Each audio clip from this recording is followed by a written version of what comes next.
to infinity, Valo to infinity, Valo to infinity, Valo to infinity, Valo to infinity, Valo to infinity, Valo to infinity, Valo to infinity, Valo to infinity, Valo to infinity, Valo to infinity, Valo infinity. Welcome to the podcast. Welcome to the podcast. So basically, bruv, what we're gonna do here is we're gonna have a nice little podcast, and you're gonna enjoy yourself and have a good time. And if you don't, well, my buddy Cornelius here is gonna have to deal with you. And trust me, bruv, you don't want that.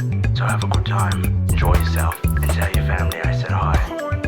Cornelius, calm down, please. Thank you.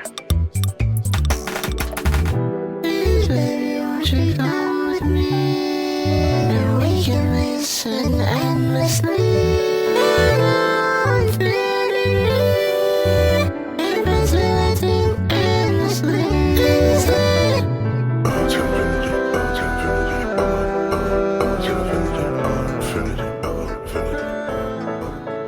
Valo, welcome to my podcast, man. How's it going, Eric? Good, man. Very good. I just started this podcast. This is my second or third episode, actually. And I was looking at the website. It looks pretty good. Good looking website. Thank you, man. Thank you.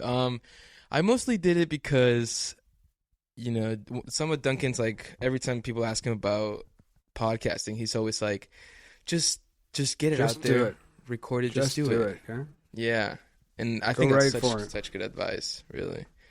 Like the other day I recorded an episode with my friend, and it was so bad. I mean, I think I'm going to post it anyways, you know, so it's funny that I'm talking about it. Yeah, but, I mean, like, might as well. Like, I recorded one with a couple of guys one time, and it was bad. And I was like, well, it went live, but I didn't, like, post it anywhere. Yeah. And I was like, I don't know what to do with this. It wasn't really that great. Yeah. It's about those tough decisions, so, like, you gotta... Right. It's more than people think it is, you know? Yeah, man. Yeah, but I also think it's more than what you think it is sometimes as well. Definitely. Like when I approached it, I mean, I kind of, like, came to a halt with my podcast because it was more than I thought it was going to be. Like, granted, I was doing a different thing than you. I was doing it live on Twitch. Which is just like cool. Open source broadcasting. It's like going on the radio, but with your video. Yeah. So that's how I did and that. Then posting that it with Duncan. Yeah, well, I'd post it after the fact, so it would go live. That is so cool, man. That is so cool. I'll definitely have to try that. It sounds fun. And there are people out there who do like live stuff, and it is fun, but I'll give you the down low is that it's stressful because you've got a live audience there you have to entertain as well as a guest that you have to talk to and ask these questions and stuff. So if somebody says something, you got to pay attention. Plus, there's like donations and bits. If you ignore somebody giving you money, man, you're not going to get them back as a listener, right? I see. So it's like you got to go while you know if you're talking to Duncan Trussell and you go, hey, thank you for the $5.95 to suck my balls. I mean, oh my god, those are the kinds of names you get on like websites like that, like you know, noob mom 65 or 69. You know, in the middle of a Dunkin'. I mean, it kind of fits. Right. It kind of fits.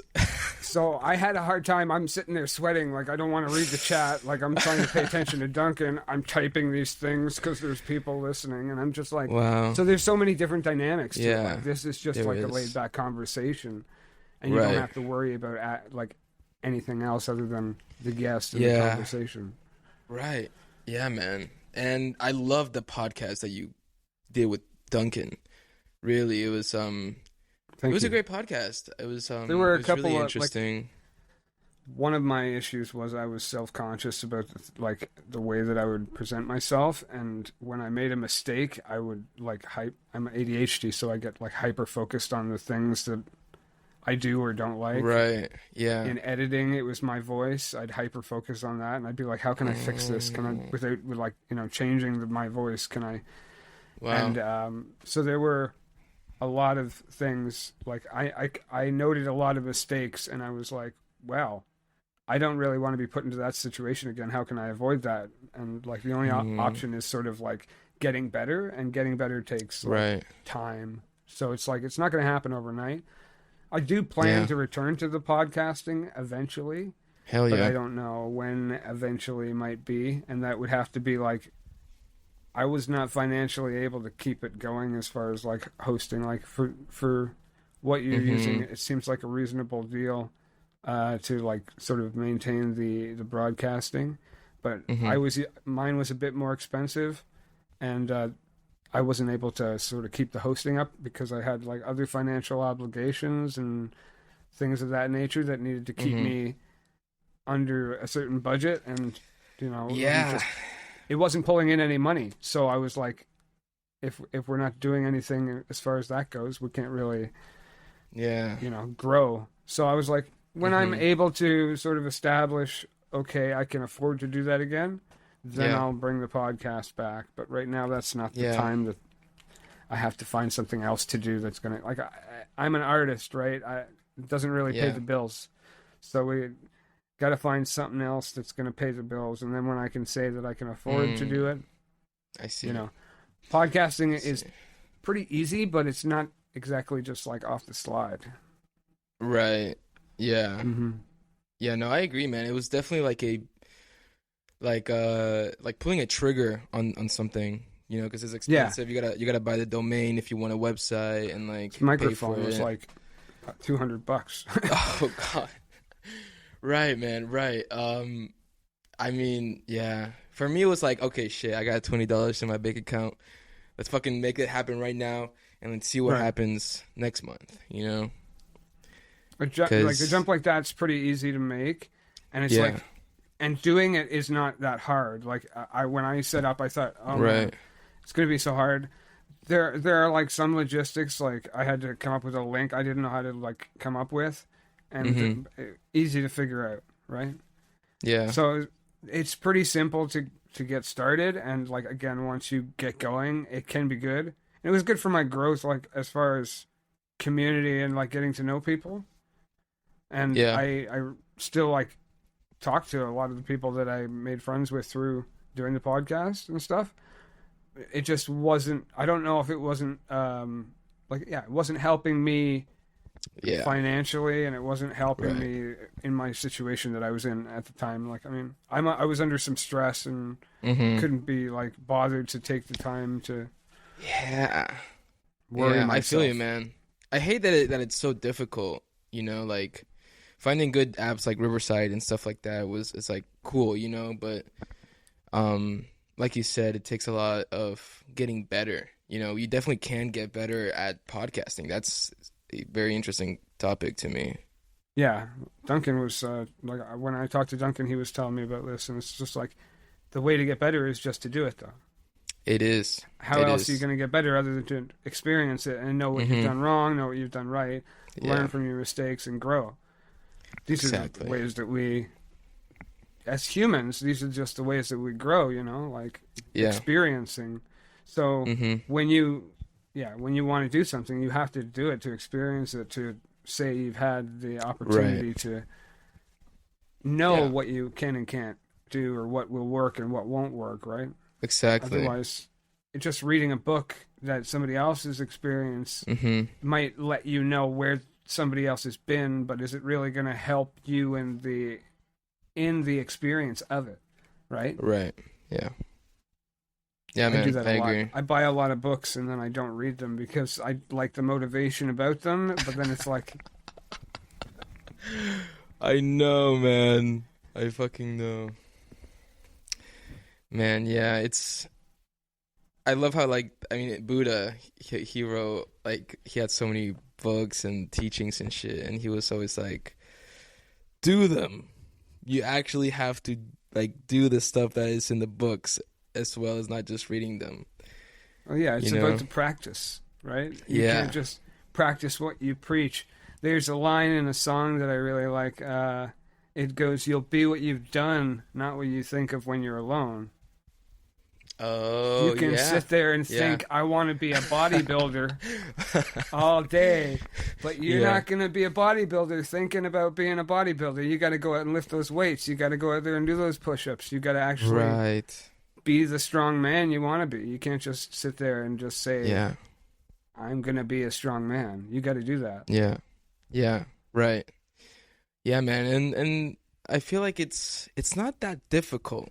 Like it's a little bit difficult for sure. It depends on what your task is. Like what I'm saying, Right. like, you know, going to the gym and doing 1,000 push-ups a day or whatever, becoming a big strong man. Now that's a little bit difficult. Now you're gonna, Right. but if you want to do a podcast, it's not that difficult. Like to do your practice, like Right. just have conversations with people. Right. Learn how to talk to people. Yeah. Is that hard? Is that difficult? Now you take it one step at a time, right? You don't. Right. It's the same with working in a gym. Like Same you don't with want to working strain out. yourself. Mm-hmm. You don't exactly. You don't want to strain yourself. You got to stretch out those limbs. You got to Yeah. talk to your friends. If you want to be a podcaster, you got to have conversations. That's one of the things I didn't do. Is like I wasn't used to being like on camera like this, face to face. But Yeah. the thing is I've noticed with people. A friend was pointing this out to me that I didn't really notice. I'm very like with people. I'm very good. Yeah. One-on-one, For I have a sure. very good connection with people, like even if I've Yeah. never met them. But Yeah. there's it's like I've been studying like ever since I got into Ram Dass like a couple years back, and like sort of I've been into like social psychology and learning how people react to things and why they react to them. So just I've been reading people better and understanding body language a little bit better, and so that's good for a podcaster as well. But Yeah. I mean, just as like some random tips, like Duncan gave me the idea that you know, you're never gonna get any experience without just jumping into it. You got to do it. But Yeah. from there, it was like a whole, like a door opening. You know, you get that flood of information from one source, and then but you got to do your work. You got to like understand how this stuff works, and like I said, social psychology sort of like it opens up the door to that kind of whole realm. Yeah. So Yeah, and it also helps I feel like it also helps like yourself somehow. You know, kind of like learning how to understand other people when they're talking to you, and like learning how to listen. Like I feel like all of that just kind of bleeds into like all the other aspects of your life as well. Exactly. Like you just yeah, I know. I feel that way too, because it definitely is like, I mean, being social is an important aspect of life in general. Right. Like, Right. you want to have a mate, you have to be social. If you want to have friends, you have to be social. If you have children, you have to be social. Like Right. all of these aspects of things. If you need to grow your business, you need to present yourself as a social person in situations where you're going to need to like present yourself, you know? Yeah. So it definitely does help it builds character too. Like, I mean, just talking to people, knowing Right. how you present yourself. You're not going to be like knowing I was when I was younger, I used to sit there and like just my hands in my lap, but now I accentuate myself with like hand movements and stuff like that. So there's like tips. Oh yeah, so there's like things about that. Like, I mean, you can sort of that's sort of like more for commanding attention and stuff like that. If you want people to pay attention to you, then you move your hands around a lot, and Yeah. like these are Right. sort of just skills you'll pick up as along the way. Right. Yeah. Yeah, man. And yeah, I was just thinking like hopefully they can also maybe change the way I kind of like communicate with myself a little bit, you know? Yeah, like, I mean, I feel that I mean, opening up towards other people in general, if you're conscious of it, like what you're doing when you're speaking, you can sort of grow your awareness more. And Right. if you're sort of more self-aware of everything that you're doing and everything that you're saying, then you have more control over your own mind, and it'll help you sort of grow as a person, like just to yourself or whatever. Because Yeah. there's this like a sort of narrative in our own minds that we're supposed to that we think we're supposed to follow, right? Right. And if we stray from that path, we can generally beat ourselves up about it or something like that. Right. Yeah. But I feel that like an awareness of just presenting yourself in the way that you want to present yourself can help with like, and that helps with like, it generates itself in conversations like this one, where you have to know what you're talking about, right? And basically just the character of your own persona. Yeah, I don't know what I'm talking about. That's where you catch yourself. No, it's my own ego catching myself, though, going like, what are you talking about, right? You don't know what you're talking about. So, I mean, but you understand where I'm going at, right? Yeah. If your awareness is just having a keen awareness of your own self and the way that you're presenting yourself, while you're having your conversation, knowing what you're talking about. That's what I'm saying, and that's what I'm getting across. It's like, if you know what you're talking about, you can present yourself in the way that you want to. But if you don't know what you're talking about, but if you have my awareness told me right there, I don't know what I'm talking about, so it caught me, and it was like, ha ha ha, and that's what I'm talking about. Like, I haven't had an interaction like this in like 2 years. Anyway. Yeah, man, it definitely like builds on with practice, right? Like, because you're constantly throwing yourself in like these like conversations where you're forced to kind of like have an idea of what's going on in the moment, you know, which are constantly all around us, basically. Just constant opportunities to kind of like get an idea of what's going on, you know, kind of like a mirror almost that you can use. I find a lot of things work like that, like a partner in a relationship kind of works like a mirror. You know, it depends on a lot of perspective is about that too. It's like, it depends on what way you're looking at things. It could it could almost be a reflection of you. It like, you can project on anything, and if you're projecting on something, it's going to become a mirror. So right, yeah. So I feel like getting better at that helps you to have better conversations with people, start changing your external life. You know, whenever you start to like realize what's actually going on, and you're not like kind of like pulling shit out of your ass just because you think it sounds cool, you know? Right, like I was a minute ago, right? No. God, man. Yeah. No. But again, like, it comes back to, right, like what you were saying is not being an idiot, like knowing what you're talking about. Now, I get a lot of the time I get brain fog. Like, I'll wake up in the morning and I don't get that. Like, I don't get that good juice in knowing what I'm talking about and stuff like that, and I just don't talk to nobody because it just, that fog, like, trying to clear that out, man. Yeah, because I get that all the time. Yeah, man, that also just takes constant practice, right? And like time, putting yourself, working on like not even acknowledging, but being aware of what it is that's exactly causing that, and then acknowledging it from there, and then taking care of the problem. So having that awareness, it helps. Yeah, man, 100%.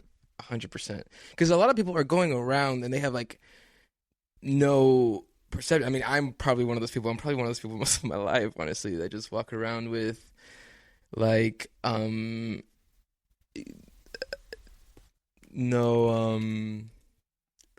just really that awareness that of what's going on here, you know. Not at all. You're just kind of like going through the motions, like literally cussing at people, and it feels so natural, and you're like, this is right, this is good.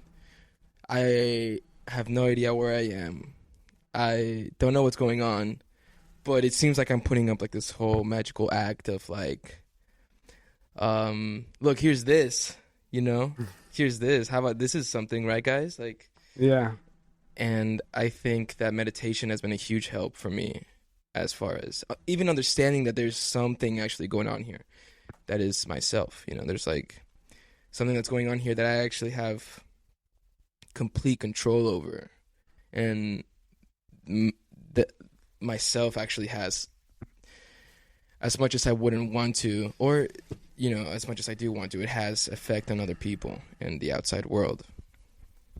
That's very true. But I don't think that we have complete control over it. Like, it at any point in time, even if we were fully enlightened being, I don't think we'd have full control over our own experiences, even if we had like complete control over our mind and our sufferings, you know. At the same time, there's the whole, like you were talking about, sort of the influence of the world around us, right? If you have that, then you can't completely be right. You know, right. It's like I don't know. You don't give a kid the tickets to a bus. You know, I mean the keys to a bus. Yeah, the keys to a bus. You know, and give him a bus, because that just doesn't work. The baby probably wouldn't even be able to turn it on. You know what I mean? Right. So it doesn't matter how nice you want to be, or something like. That's like with meditation. I talked to Duncan a lot about this. Like I have a lot of like reserve about why I should meditate, and I have a very hard time meditating a lot of times, sitting still and just like with ADHD and stuff. It just doesn't really work too well for me. Yeah, it helps. Like I acknowledge that. Like I say, and it as something else, it's a tool that helps build my awareness of myself, of a perception of myself. But if you're looking for something from it, then you might as well forget it. Because using it as a tool to get somewhere is not really going to help you get to where you want to go. Right. You might as well be just doing what you want to do to help you get where you want to go, instead of wasting time sitting still. That's sort of like part of the idea of the practice of meditation, is it's just like, you know, you're not really going to do much else than it's already been done. So, you know, if you want to sit still, you can sit still. If it helps you within yourself, then it helps you within yourself. Right. Yeah. But the way Duncan put it one time to me is like, you know, you can create something beautiful, but you're not going to, like, you can create something that helps a lot of people, but you're not going to produce autumn and make all the leaves change color and fall to the ground. That you're not going to do that. Wow. So, that's nice. Yeah, I mean, like, you might as well just, if you can sit still if you want to, but you're not going to make the leaves change color. You're not going to make that happen. You're not going to do much more than that. You can sit still, but that's up to you. If like, it really comes down to that. Yeah. It's kind of like the complete opposite of that almost, isn't it? It's more of like we're not here to try to change ourselves, you know, but rather like try to truly become friends with that idea. To experience ourselves. Exactly. As we are. We're not here to change ourselves. We're here to experience ourselves as we are. Yeah. And sometimes you don't, like, people don't do that, you know? Like, people don't try to become friends with themselves. And I am one of those people. When I say people, most of the time I speak about myself. I'm guilty of that too. I'm also guilty because, like, I mean, a lot of the times, like, I have imposter syndrome and stuff like that. Like, my artwork, people go, like, I'll share it. I don't mind sharing my work, but I don't feel like a lot of, maybe it's just, it's a self thing. It's like ego. It is. But at the same time, I don't feel worthy of the eyes that do pay attention to what I do, because I know there are people out there that are creating things that are much better than me. And I don't think that, like, even what I've done is, like, that great in comparison to, like, other people. And then if I'm holding myself, like, in reference to other people, then I'm not really doing the right thing, right? So there's a lot of ego in me. Like I'm not really a fan of myself in that way either. So it's like I understand where you're coming from, you know. Yeah, man, it's everywhere. It's that constant like you don't want meditation to be one more of those things, like another reason to to not like yourself, you know, per se, but it's rather the complete opposite. Yeah, that's one of the reasons why sometimes, like, I'll go to the meditation class with Duncan, and he'll say, "Okay, we're going to meditate," and I'll sit there and meditate, and I'll be like, for those of you listening, I've just hit my vape or something like that, or whatever. You know, I just hit my vape. Dude, you know when you like get that stretch that's like what, like a few minutes before it's over, and you're like, oh, I know it would have felt so much better if I would have just waited like till the meditation was over or something like that. Well, and that's you feel another like you thing. Cheated. He talks about like not too tight, not too loose. Not too tight. Like if you have to stretch, beautiful. If you have an ache in your leg or something, you got to stretch it out. You got to stretch your leg out, then stretch your leg out. You got to hit the vape. Yeah. No, I'm trying to quit the vape, but I like last year it was, I think, I talked to Duncan in 2020, and I asked him about quitting smoking because I know his circumstance. And it took me a year, but after the next year, in 2021, well, hold on a second. I talked to him in 2020 of October, so in January 2021. So it was 2022 when I quit smoking. It was January of 2022. So it's been a whole year since I quit smoking, but I've still been on the vape. It's just sort of a habit. Like I'm just trying to kill the habit of doing it. I don't hit this as much as I smoked cigarettes before. Wow. So I'm coming down from it. So it took 2 years, but thankfully, because of Duncan, I've also kind of quit smoking. Man. But now he's vaping too, so it's like, I know. Trying to get off of it. Come on. I know, man. It's hard when your idol is, hitting vapes, and you're. Yeah. I mean, I'm on the same boat, man. Honestly, I'm on the same boat. It's a tricky thing, but very tricky.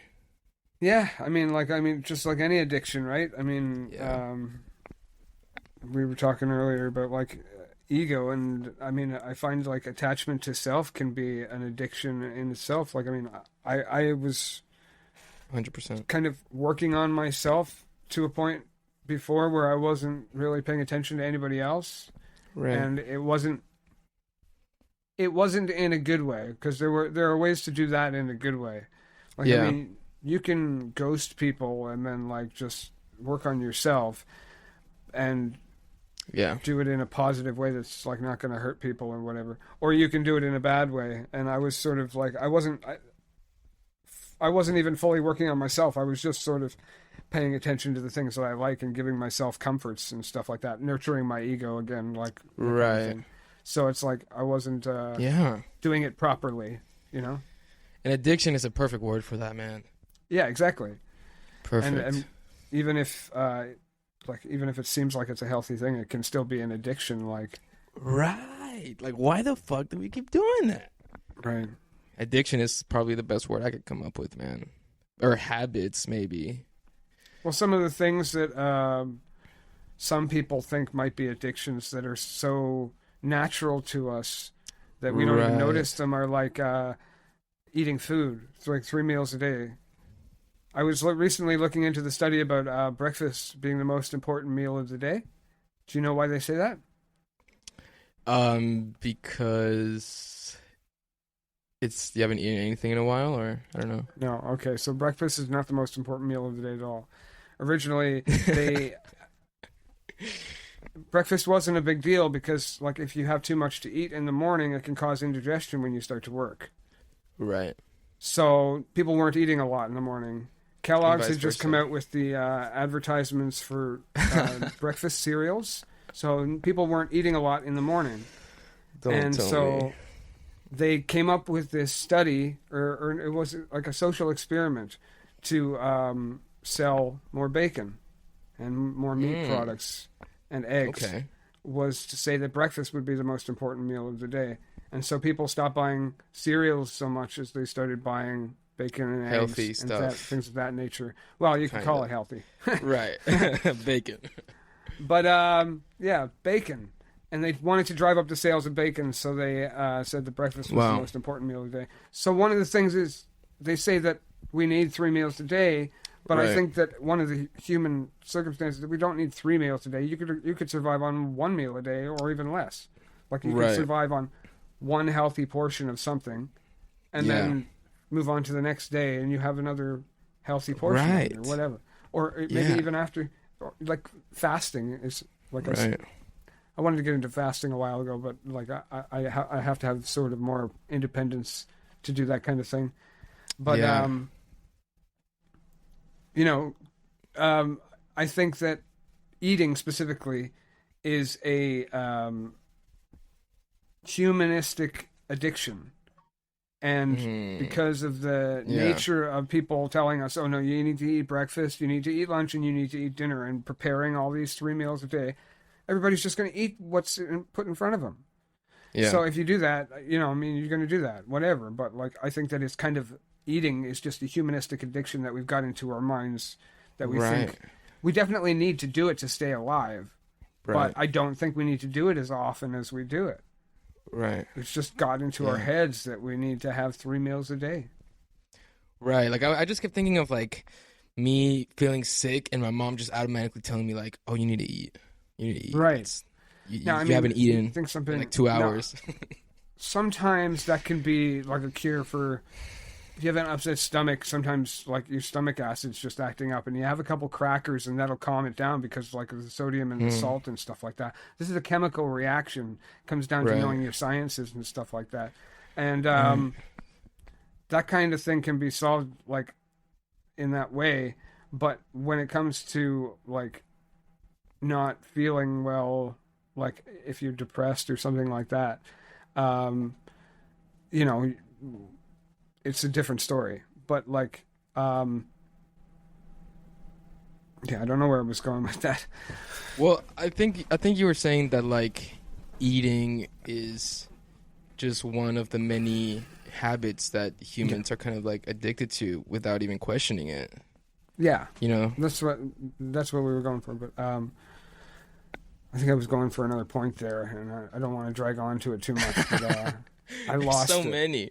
There's so many, man. There's so many things that we don't even question that we're like, I mean, our brain does such a good job at creating explanations for everything around us. Mm-hmm. And we don't even question those explanations. Like, where the fuck did those explanations even come from? That concept of like, I need to eat.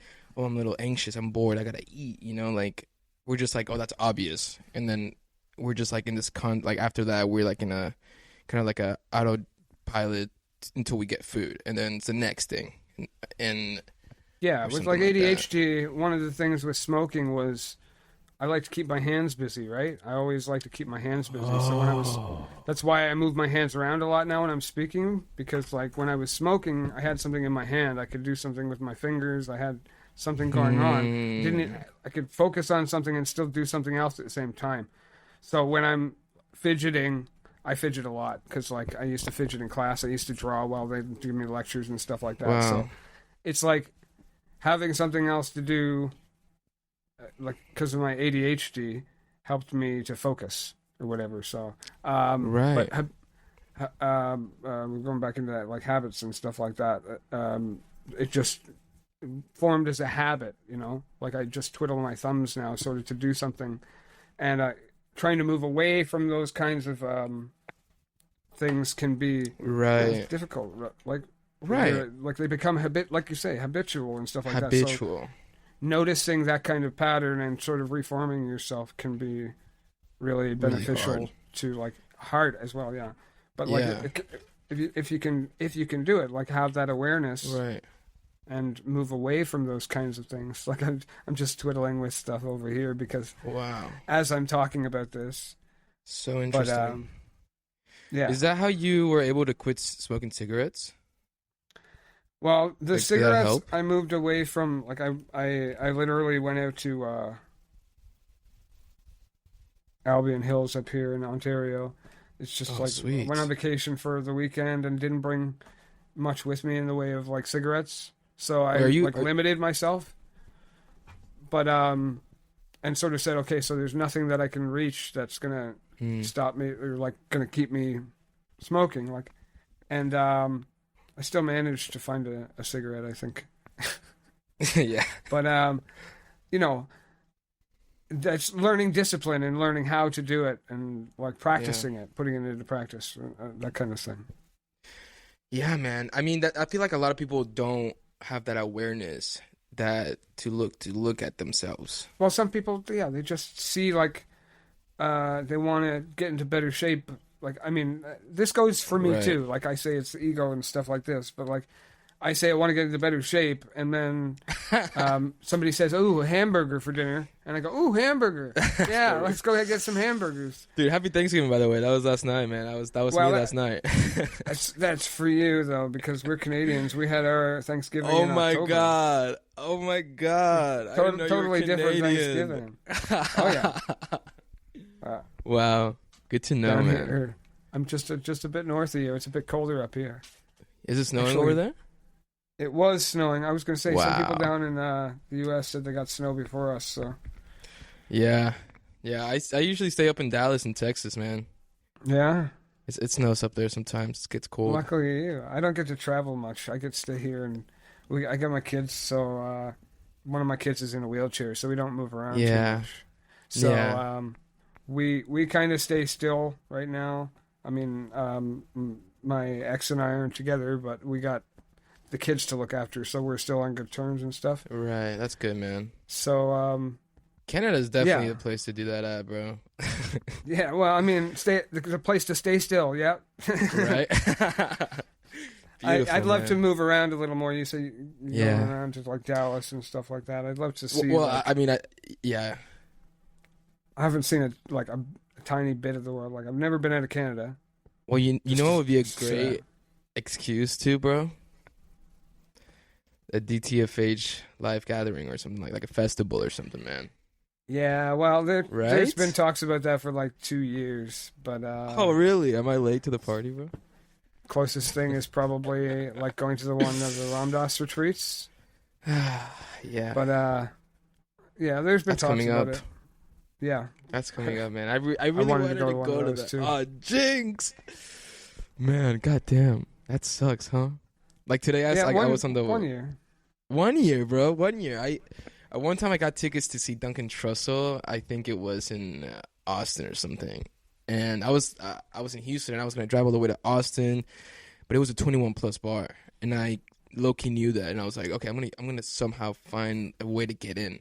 And I even emailed Duncan, and I was like, hey man, could you let me in? I don't know. I think I said that at the gathering or something. I was like, could you let me in? And of course he said no, because it's like the venue the venue policy. Yeah, it's always venue policy. Venue. So I was like, okay, it's not meant to be, not this year. And then a few months ago he came just to Dallas, man, like that Dallas show, and I saw him and I met him, and we had already worked on 2 books together, and you know, it was an amazing experience, man, just meeting him, because he stepped out after the show and came out to the venue, and so I just talked with him, man, and we had so much to talk about, and it was I just felt so blessed that was my first time meeting him, you know. Yeah, I've never met him either. You haven't met him? No, because I'm up in Canada. Yeah, we met just around the time COVID started, like when Midnight Gospel came out, right? So like that's how we met online. And so we started talking through the gatherings, and that's sort of how I discovered him. Like I knew him I'd heard him on Joe Rogan a couple times, right? But I didn't really know who he was. And then I discovered Midnight Gospel, and that it was a podcast that had been made around in animation. I thought that was really cool. Started looking into his show, and I found his Patreon, and I was just like, okay, let's sign up for this. And then from I think from Midnight Gospel, I got the idea to sort of start a podcast. But it was before sort of like involving myself with his community. And so I was like, oh, hey, so I started a podcast because of you, and could I talk to you, that kind of thing? And he was like, sure. Yeah. Which was really interesting because like I never thought like that kind of thing would happen. So yeah, it's crazy. You know what I did, bro? I watched Midnight Gospel, fell in love with Duncan, Ram Dass, David Nichtern, Rago Marcus, all of them, man. And I was like, especially like Jason Louv or Jason Louv, yeah. Hamilton Forrest, Mm-hmm. I think is his name. They inspired me so much, bro. And I was like listening to the conversations with Duncan, they would talk a lot often about the materialistic side of the world, you know, like I think his podcasts are usually like on either really spiritual or like a little bit like really scientifical and like more materialistic. I mean, he's got such a wide variety of like podcasts that he can be on because he's a comedian and stuff like that. Exactly. Everybody sort of has a view that he like sort of relates to, in the sense that, like, you know, he can tell a joke about like a spiritual thing and everybody gets it because it's a spiritual joke, you know, and like everybody's like or either lighthearted about it or nobody takes like that kind of thing seriously. But like when he gets into a comedy club, he can shoot down a whole crowd of like people like oh my god, bro! Just wait till good ones. Dude, I got a good one, bro. I got a really good one. This is what he told me, bro. I am in college right now, and I'm studying neuroscience. And he knew that because I tell him all the time, I'm like, I have to go to my neuroscience class, guys. I can't meditate or some bullshit like that, you know? And so he asked me, like, how's it going? Yeah. But I told him about it, and I was like, man, you were a huge inspiration for like my major because I really wanted to get on your podcast, man. And I heard all these like super big scientists and neuroscientists would come on. So I was like, if I can't get in just by myself, I'm sure having some type of neuroscience degree could get me in. And he looked at me and he was like, man, if you wanted to be on my podcast or you wanted to be on a podcast with me, you just had to ask. You didn't have to go get a whole ass neuroscience degree, man. And that's when I was like, oh, like, you know what I mean? College, yeah. Right? Yeah, exactly. Like, that's what I did, though. When I just joined the Patreon randomly as, like, somebody who was just starting, like, a podcast, like, just jumping into doing it, right? And I'm just like, okay, well, I might as well, since I'm talking to this big podcaster, just ask him to be on my show, even though, you know, anxiety about it and stuff. And he was just like, yeah, no time, like, anytime. And I'm just like, okay, so, you know, for, like, 4 months, I tried to set it up with him, and it took, like, 4 months to get it happening, but eventually it happened. Wow. That's awesome, man. That's awesome. I love Duncan, man. Shout out Duncan, bro. Yeah, he's a great guy. Also, shout out your podcast. I don't know if I've said it. The Third Eye, The Artist Eye. What was it? The Artist Eye, yeah. Yeah, The Artist Eye has a podcast There's like with Duncan. 16 episodes up there. There's on YouTube. So good, man. So good. I would love to be on there if you ever needed like a guest or something, man. Not that you when probably I start will. it up again soon, like, Hell yeah. I say soon. I keep saying, like, I go back to it and I'm like, I want to start it up again. And I go into my Twitter and I'm like, I want to start up, but I can't. I'm just letting people know that I can't right now. Man, I don't know what else to do with it right now. I can't really keep it going. I feel you, man. But, you know, eventually it'll happen again. And, yeah, I have no problem if you want to be on there. Dude, hell yeah. And you can be on here, please, as many times, man. I'm just, you know, going around and interviewing, like, people that I can, really. Anyone that wants to. Well, I mean, I'm sure you'll find lots more people that are interested in being on. Like, I think this is what, like we were saying at the beginning, like, this is what a lot of things about, like, growing social skills and stuff like that. Yeah. Very important for, like, life and stuff in general. Like, it's not just about being on somebody's podcast or having a neuroscience degree, cover everything that we talked about. Having an ego death, it's not about any of that. It's about just being here now. And while you're doing that, you might as well know what you're doing. So just have a conversation with somebody. Holy shit. That's what it all boils down to. Yeah, man. Have a conversation with yourself, man. See how you're doing. I find that a little more difficult than having a conversation with somebody else. But if you want to do that, go ahead. Yeah, man. Yeah. One step at a time, right, man? Yeah. Man, well, I think that's a beautiful note to end it on, Valo. Sounds great. Thank you so much for being here, man. No problem. I learned so much. Check out his podcast on Spotify and it's not on Spotify right now, but it'll be up there eventually again. It's on YouTube right now. You can find it. The Artist I, I think it's just under my name on my account. It's just my name, Valo Infinity. You can find it or search for The Artist I or whatever. Man, for now, Mr. Infinity. We'll see when it comes back. It'll come back. It'll be on the link. Thank you for having me, Eric, on this podcast. Hell yeah, man. It was so good to see you. I think this is the first time that we meet, like or see each other in camera. I could be wrong. Well, I've been on camera with Duncan a couple times, and I mean, you've probably seen me. Plus, you've seen my podcast, so you've seen me. That's right. Well, I'll be seeing you soon, man, for the next episode of this podcast, man, because I love this conversation, bro. Yeah, no problem. But hey, man, you take care, man. I will. You do too. You take care as well. Thanks for everything, bro. I will. Tune in for the next episode, and Hare Krishna. Hare Krishna. Have a good one, man.